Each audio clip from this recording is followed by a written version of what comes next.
Hello, folks. I want to talk a little bit about consciousness and doing the work, something you hear out there a lot. Putting the work in, you have to do the work, and what that means. And I think it means different things to different people. And when I did my guided meditation a couple of years ago, or almost a couple of years ago, there was a lot of things in there about doing the work.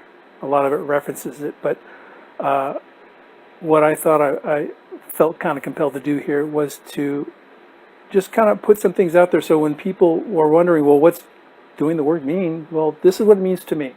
It may mean something else to you, but this is what I think put me on the path that I'm on now and caused what happened to me to happen. And these weren't things that I was doing because I was following some kind of list or I read a book, or these are things that just came intuitively to me.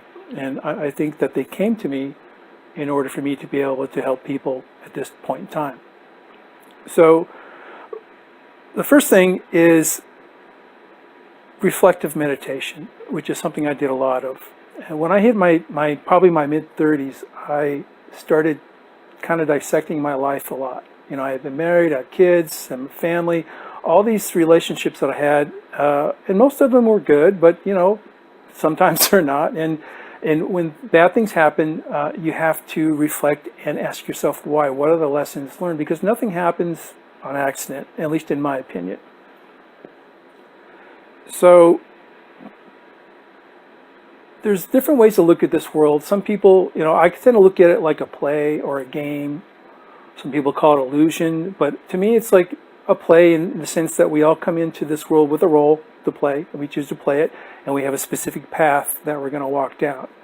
Now, as we walk down that path, I think we have soul contracts with other souls to help them learn lessons. They help us learn lessons, and you know, because we live in a duality, that's why we're getting all this experience, the soul experience, and so conflicts come back and forth, and lessons are learned from these conflicts. But if you don't think about the reason for the conflicts, you're kind of doomed to repeat them. And the whole point of these is to satisfy a soul contract, and then to learn from that exercise, learn from what you did. And that's something that as time went on in my life, I just started doing more and more and more and more. And what you do when you reflect on these things that happen in your life is you release them. You release the karma associated with them. Because if you're doing, you know, not everyone comes in this world for a specific role. We don't all come in here, you know, with a blank sheet, and it's like, well, you're either going to be good or you're going to be bad. Some people are meant to be bad. Some people are meant to be really good.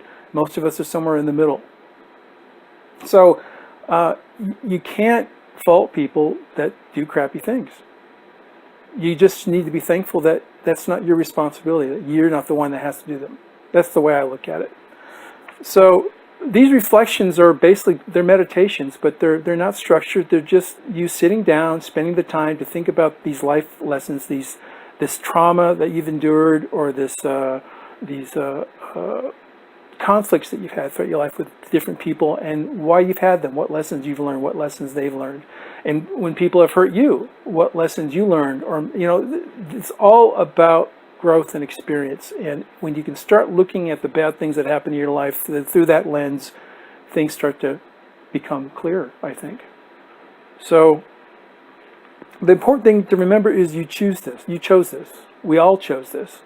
So when things get a little hard, you have to understand that, well, the higher me, or the higher aspect of me, before I incarnated in this life, must have thought that I could handle it. So I tend to trust me. And I think you need to trust you as well. So the big thing is reflective meditation on things that have happened in your life, and good things too. Not necessarily just bad, but it's good to reflect on. You're not going to release any karma from looking at that, but looking at the lessons that are learned by yourself or others through your good acts is also a good exercise. You don't need to just focus on the negative. So as far as doing the work, I don't think there's anything more important than that. If I had to say either give up meat or start reflecting on your mistakes, I would say start reflecting on your mistakes. That's going to raise your vibration much more than diet. So that's the first thing. And the other thing that's real important too is the release of judgment. And that's something that everyone has a difficulty doing. And we do it all day long, every day. And once I started focusing on it, realizing it when I did it, I started doing it less and less and less and less. Because most of it's just a reflex. We're so used to reacting a certain way that even when we're trying not to, we still do it. And we don't even notice that we're doing it. So I enlisted my wife's help. I said, you tell me when I'm being judgy about this, that, or the other. And she was more than happy to help me.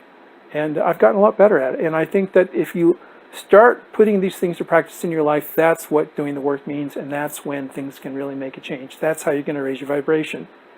So, and the last thing, besides the judgment, is be grateful for everything, even the bad things. I'm grateful that this is the last time we're going to have to do this. That whatever happens to any of us after this, that we're going to move on to the next phase. And I'm happy about that because it's kind of like quicksand in here, I think, for a lot of us. And I don't know, we just need to be patient. We need to stick together, and we have to have each other's back and help each other whenever we can. And as much as I don't like doing these, I will do them every time I feel like I'm supposed to. And this was one of those times. And again, I'll leave comments up for a couple weeks, and then I'm happy to listen to whatever anybody has to say.